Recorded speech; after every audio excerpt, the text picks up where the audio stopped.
राधे राधे दोस्तों, कैसे हैं आप सब। दोस्तों, साल की सबसे बड़ी एकादशी निर्जला एकादशी का व्रत इस बार 18 जून को रखा जाएगा।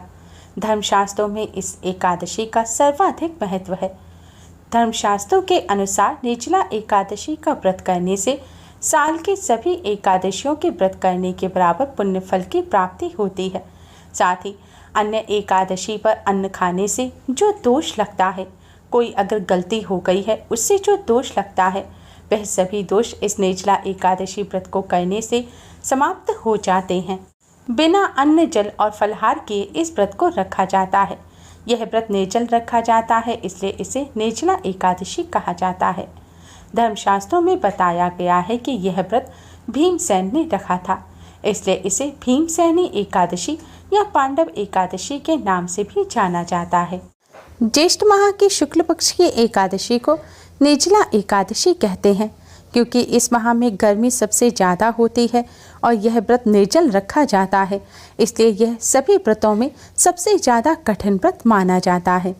दोस्तों, शास्त्रों में बताया गया है कि सही विधि से निर्जला एकादशी का व्रत करने से सभी एकादशी के व्रत के बराबर पुण्य फल प्राप्त हो जाता है। दोस्तों, निर्जला एकादशी व्रत का पूर्ण फल प्राप्त करने के लिए एकादशी व्रत का पारण भी शुभ मुहूर्त और सही विधि में करना अति आवश्यक है। आज की इस वीडियो में हम आपको बताएंगे कि निर्जला एकादशी व्रत के पारण का यानी कि व्रत खोलने का शुभ मुहूर्त क्या है, व्रत कब खोलें, व्रत क्या खाकर खोलें और व्रत खोलने की सही विधि क्या है। व्रत खोलते समय किन सावधानियों को बरतें जिससे आपको एकादशी व्रत का पूर्ण फल प्राप्त हो सके। इसके साथ ही दोस्तों, निर्जला एकादशी पर कलश का दान करना बहुत ही शुभ माना जाता है। माना जाता है निर्जला एकादशी पर सही विधि से कलश का दान करने से भगवान श्री हरि विष्णु और माँ लक्ष्मी जी की असीम कृपा प्राप्त होती है। माना जाता है कि निर्जला एकादशी पर सही विधि से जल से भरा कलश दान करने से सहस्त्रों गोदान के बराबर और स्वर्णदान के बराबर पुण्य फल प्राप्त होता है।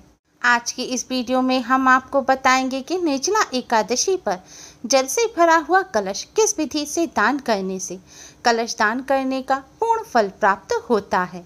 दोस्तों, इस बार निर्जला एकादशी का व्रत 18 जून दिन मंगलवार को रखा जाएगा और व्रत का पारण 19 जून को किया जाएगा।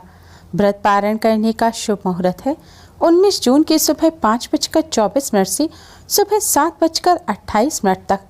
दोस्तों, धर्मशास्त्रों के अनुसार निर्जला एकादशी व्रत का पारण द्वादशी तिथि समाप्त होने से पहले अवश्य ही कर लेना चाहिए, तभी व्रत पूर्ण होता है। और इस बार द्वादशी तिथि 19 जून की सुबह 7:28 पर समाप्त हो जाएगी, इसलिए 19 जून की सुबह 7:28 से पहले व्रत अवश्य ही खोल लें।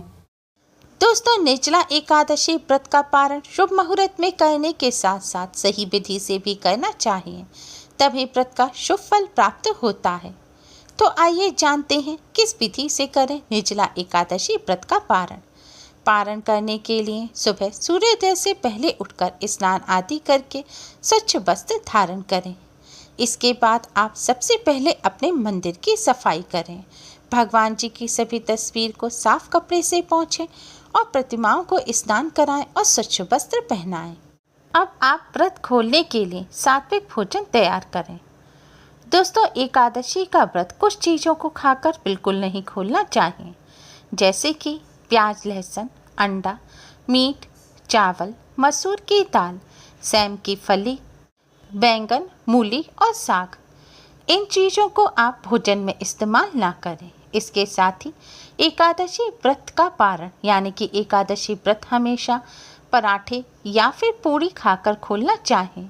व्रत खोलते समय कभी भी आप रोटी का सेवन ना करें, क्योंकि रोटी कच्ची चीज़ में आती है और व्रत खोलते समय कच्ची चीज़ नहीं खाई जाती।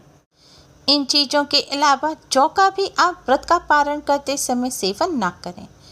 इन सभी चीज़ों को छोड़कर आप सात्विक कोई भी भोजन व्रत के पारण के लिए बना सकते हैं। आपने जो भी सात्विक भोजन बनाया है उन्हें 2 अलग अलग प्लेटों में लगाएं और भोजन में तुलसी दल अवश्य ही रखें। अब इस भोजन का आप भगवान विष्णु जी को भोग लगाएं। भोजन में आप कोई फल और मिष्ठान भी अवश्य ही रखें। भोजन के साथ साथ भगवान विष्णु जी को जल का भोग भी अवश्य लगाएं और जल में भी तुलसी दल डालें। भोजन के अलावा भगवान विष्णु जी को आटे की पंजीरी का और पंचामृत का भोग अवश्य ही लगाएं। पंचामृत दूध, दही, घी, शहद और शक्कर को मिलाकर बनाएं। इसके अलावा आप आज के दिन भगवान विष्णु, माँ लक्ष्मी जी को मखाने की खीर का भी भोग लगा सकते हैं। पर ध्यान रखें, भगवान जी को जो भी भोग लगाएं उसमें तुलसी दल अवश्य ही डालें। भगवान विष्णु जी को भोग लगाने से पहले एक शुद्ध घी का दिया जलाएं और एक सुगंधित धूपबत्ती जलाएं। इसके बाद भगवान जी को पुष्प अर्पित करें। फिर आप भगवान जी को भोग लगाएं। भगवान विष्णु जी को हल्दी से तिलक करें और माँ लक्ष्मी जी को कुमकुम से तिलक करें। भगवान जी के तिलक करने के बाद आप अपने मस्तक पर भी हल्दी कुमकुम से तिलक करें। फिर भगवान विष्णु जी के महामंत्र ओम नमो भगवते वासुदेवाय का 108 बार जाप करें। इसके बाद भगवान जी की आरती करें। आरती करने के बाद आप भगवान जी से हाथ जोड़कर व्रत और पूजा को स्वीकार करने की प्रार्थना करें। पूजन पूर्ण होने के बाद आपने भगवान जी को जो 2 थाल में भोग लगाया है उसमें से एक थाल का भोजन आप किसी ब्राह्मण को कराएं और ब्राह्मण को भोजन कराने के बाद उनके पैर छुएं और उन्हें दक्षिणा अवश्य ही दें। अगर ब्राह्मण को भोजन नहीं करा सकते तो आप इस थाल का भोजन गाय माता को खिला दें। गौ माता को भोजन कराने के बाद आपने भगवान जी को जो भोग लगाया है उस भोजन को ग्रहण करके अपने व्रत को खोलें।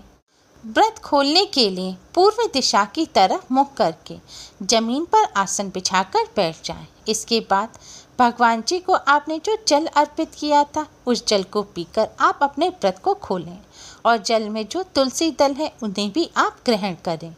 जल पीने के बाद आपने अगर भगवान जी को खीर या पंजीरी और पंचामृत का भोग लगाया है तो आप उसे ग्रहण करके व्रत को खोलें।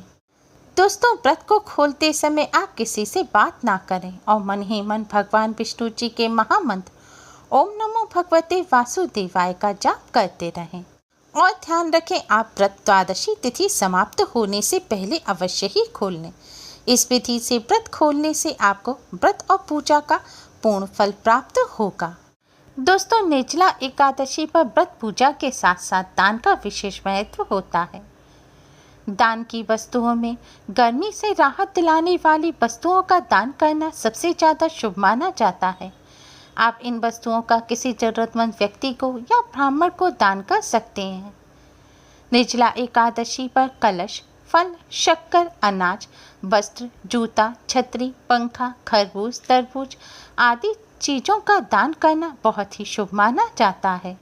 निर्जला एकादशी पर इन सभी चीज़ों में से शुद्ध पानी से भरा घड़ा दान करना यानी कि कलश के दान करने का विशेष महत्व होता है। हर व्यक्ति को निर्जला एकादशी पर कलश दान अवश्य ही करना चाहिए।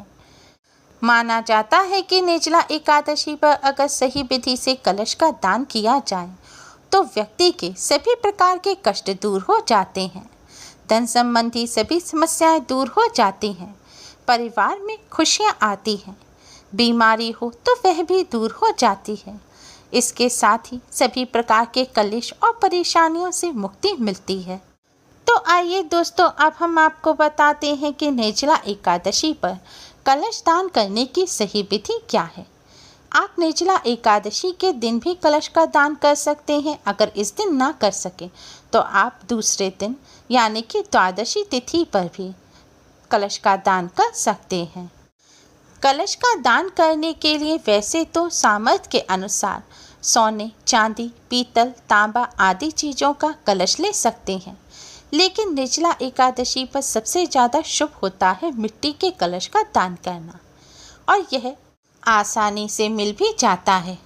कलश दान करने के लिए आप एक नया साफ मिट्टी का कलश लें। कलश को पानी से धोकर साफ कर लें और इसमें शुद्ध जल भरें। जल से भरे हुए कलश को आप अपने मंदिर के पास रख लें। इसके बाद एक साफ नया कोरा सफ़ेद रंग का कपड़ा लें। अब इस कपड़े को आप कलश के गर्दन पर यानी कि कलश के मुंह पर बांध दें। ध्यान रखें, आपको कलश पर ढककर नहीं ढकना है। कलश पर कपड़ा बांधने के बाद अब आप कलश पर बंधे कपड़े के ऊपर थोड़ी सी चीनी रख दें। चीनी रखने के पश्चात अब आप कलश पर कुमकुम से एक स्वास्तिक का चिन्ह बनाएं। इसके बाद आप कलश पर तिलक करें। तिलक करने के पश्चात भगवान जी के सामने एक शुद्ध घी का दिया जलाएं और एक सुगंधित धूप बत्ती जलाएं। अब आप भगवान विष्णु जी के महामंत्र ओम नमो भगवते वासुदेवाय का 108 बार जाप करें। फिर भगवान विष्णु जी की आरती करें। आरती करने के पश्चात अब आप भगवान विष्णु जी से अपने सभी कष्टों को दूर करने की प्रार्थना करें। फिर आपने कलश के ऊपर जो चीनी रखी है उस चीनी को आप कलश के ढक्कन में रख दें और कलश और ढक्कन को आप किसी ब्राह्मण को दान करें। अगर ब्राह्मण ना हो तो आप किसी जरूरतमंद व्यक्ति को भी इस कलश का दान कर सकते हैं। शास्त्रों में बताया गया है कि निर्जला एकादशी के दिन इस विधि से कलश का दान करने से सभी एकादशियों के पुण्य फल प्राप्त होते हैं। इसके साथ ही स्वर्ण दान के बराबर पुण्य फल प्राप्त होता है। इस तरह कलश का दान करने से भगवान विष्णु जी की कृपा से सभी प्रकार के कष्टों से छुटकारा मिल जाता है और आर्थिक पारिवारिक समस्त कष्ट दूर हो जाते हैं और घर में सुख समृद्धि बनी रहती है। सुख और यश की प्राप्ति होती है। उम्मीद है आपको हमारी ये वीडियो पसंद आई होगी। प्लीज़ लाइक करें। हमारी इस वीडियो को अपने फ्रेंड्स और रिश्तेदारों में ज़्यादा से ज़्यादा शेयर करें जिससे वह भी इसका लाभ उठा सकें। हमारी और भी वीडियोस के लिए हमारे चैनल को सब्सक्राइब करना ना भूलें। Thanks for watching. Radhe Radhe. घर पर रहिए, सुरक्षित रहिए और हमसे जुड़े रहिए।